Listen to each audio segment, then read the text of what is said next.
போலீஸையே கொல்ற அளவு வளர்ந்துட்டீங்க. எல்லாத்துக்கும் இன்னியோட ஒரு முடிவு வச்சிருவோம். அவங்க மொத்தமே நான் முடிக்கிறேன்.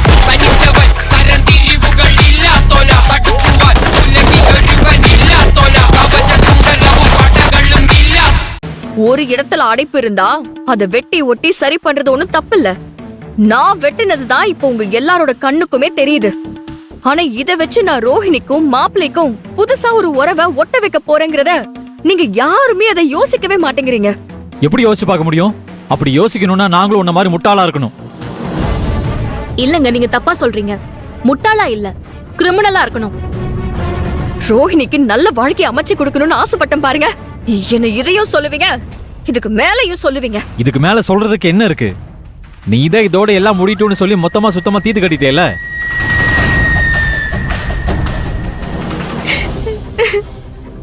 எங்க பாத்தீங்களா, நான் எது பண்ணாலும் உங்க அண்ணனுக்கும் அன்னிக்கும் தப்பாவே தெரியுது.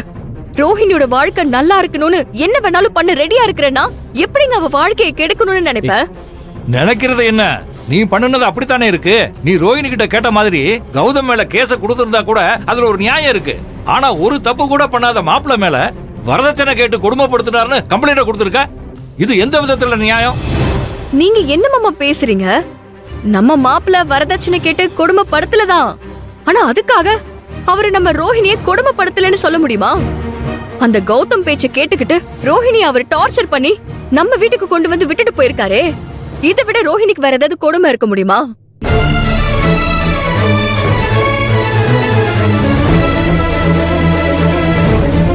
ரோஹிணியோட இந்த கண்ணீருக்கு காரணம் மாப்பிள்ள தானே. இது தப்பு இல்லையா? இந்த தப்புக்கு தண்டனை கொடுத்தா தானே மாப்பிள்ள திருந்துவாரு. போதும், நிறுத்துறியா?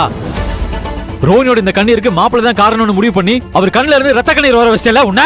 பிரபு விடுங்க. இவ சும்மா வீம்புக்கு விதண்டாவாதம் பேசிட்டு இருக்கான். இவகிட்ட இத பத்தி பேசி எந்த பிரயோஜனமும் இல்லங்க. நம்ம நடக்க வேண்டியது என்னவோ அதை பார்க்கலாம்.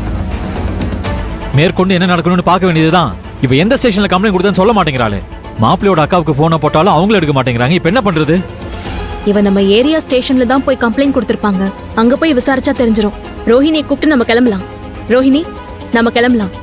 முதல்ல மாப்பிள்ளை மேல கொடுத்த கம்ப்ளைண்ட வாபஸ் வாங்கலாம். இல்லன்னா மாப்பிள்ளைக்கும் அவங்க அம்மாவுக்கும் அக்காவுக்கும் ரோஹிணி மேலேயும் நம்ம குடும்பத்து மேலேயும் இருக்கிற கோவம் இன்னும் அதிகமாயிடும். அது நம்ம குடும்பத்துக்கு நல்லதே கிடையாது. வாங்க கிளம்பலாம். இருங்க.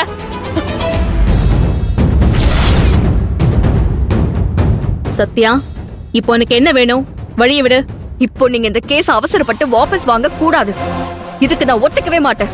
ஏய், இதுக்கு ஒத்துக்கிறதுக்கு ஒத்துக்காம போறதுக்கும் நீ யாரு? ரோஹிணிக்கு நீங்க எப்படி ஒரு அண்ணியோ அதே மாதிரி நானும் ஒரு அண்ணி.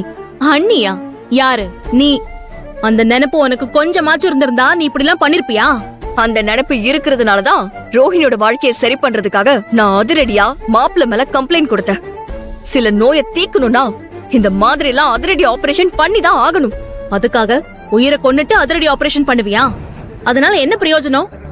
நீங்க தேவையில்லாம பேசிக்கிட்டு இருக்கீங்க. ஏய், உன்கிட்ட இப்ப ஆர்கியூ பண்றதுக்கு எனக்கு நேரம் இல்ல. ஒழுங்கு மரியாதை வழி விடு. நான் இவ்ளோ தூரம் சொல்றேன், அதுக்கப்புறமும் கேஸ வாபஸ் வாங்குறதுக்கு துடியா துடிச்சிட்டு இருக்கீங்க. சரியான 1 நம்பர் மானம் கெட்டவங்களா இருப்பீங்க போல. ஏய், என்ன சொல்ற நீ? விடு, ஏங்க, விடு. நானும் பாத்துட்டே இருக்கேன். வேண்டாத வேலையெல்லாம் பண்ணிட்டு தேவையில்லாம பிரச்சனை பண்ணிட்டு இருக்காங்க இவ. யாரு பிரச்சனை பண்ணிக்கிட்டு இருக்கா? நான் பிரச்சனையை சரி பண்றதுக்கு முயற்சி பண்ணிட்டு இருக்கேன். மாப்பிள்ள ரோஹிணிய கேவலமா சந்தேகப்பட்டிருக்காரு. அந்த சந்தேகத்தை சரி பண்ணுனா சட்டப்படி அவர் மேல நடவடிக்கை எடுத்து ஆகணும். நீங்க என்னடானா கொடுத்த கேஸ வாபஸ் வாங்கணும்னு சொல்றீங்க? உண்மையிலே நீங்க ரோஹிணியோட வாழ்க்கை நல்லா இருக்கணும்னு தான் நினைக்கிறீங்களா? சத்யா, நீ தேவையில்லாம பேசிட்டு இருக்க. அவ்வளவுதான் பாத்துக்கோ. அண்ணி, என்னால நீங்க யாரும் சண்டை போட்டுக்க வேண்டாம். தயவு செஞ்சு விட்டுருங்க. என் வாழ்க்கை எப்படியோ கெட்டு போகட்டும். விட்டுருங்க ப்ளீஸ், விட்டுருங்க. ஏ ரோஹிணி, நீ இப்ப எதுக்கு அழற? அழாத. ரோஹிணி, உன் வாழ்க்கை எக்கேடோ கெட்டு போகிறதுக்காக நாங்க இவ்வளவு போராடிட்டு இருக்கோம். அழாத ரோஹிணி. ரோஹிணிக்கே இந்த கேஸ் வாபஸ் வாங்க பிடிக்கல, அதனாலதான் இப்படி அழுதுகிட்டு இருக்கா. சத்யா, வேண்டாம் சத்யா. இதுக்கு மேல இந்த பிரச்சனையை பெருசாக்கிட்டு இருக்காத. ஏங்க, நானா பிரச்சனை பண்றேன்? நீங்களே என்ன புரிஞ்சுக்கலன்னா நான் என்னங்க பண்ணுவேன்? இங்க பாரு, உன்னை புரிஞ்சுக்காம இல்ல. நீ ரோஹிணி வாழ்க்கை நல்லா இருக்கணுங்கிறதுக்காக மாப்பிள்ள மேல கம்ப்ளைண்ட் கொடுத்த. ஆனா அது சரியில்லை சத்யா. அதை வாபஸ் வாங்கியே ஆகணும். அண்ணியும் அண்ணனும் ரோஹிணியை கூப்பிட்டு போட்டோம். நீ தேவையில்லாம தடுத்துட்டு இருக்காத. இல்லனா இந்த பிரச்சனை பெருசாகுமே தவிர குறையவே குறையாது. நான் சொல்ற தயவு செஞ்சு கேளு. வா ரோஹிணி, போலாம். எங்க வாங்க போலாம். வா.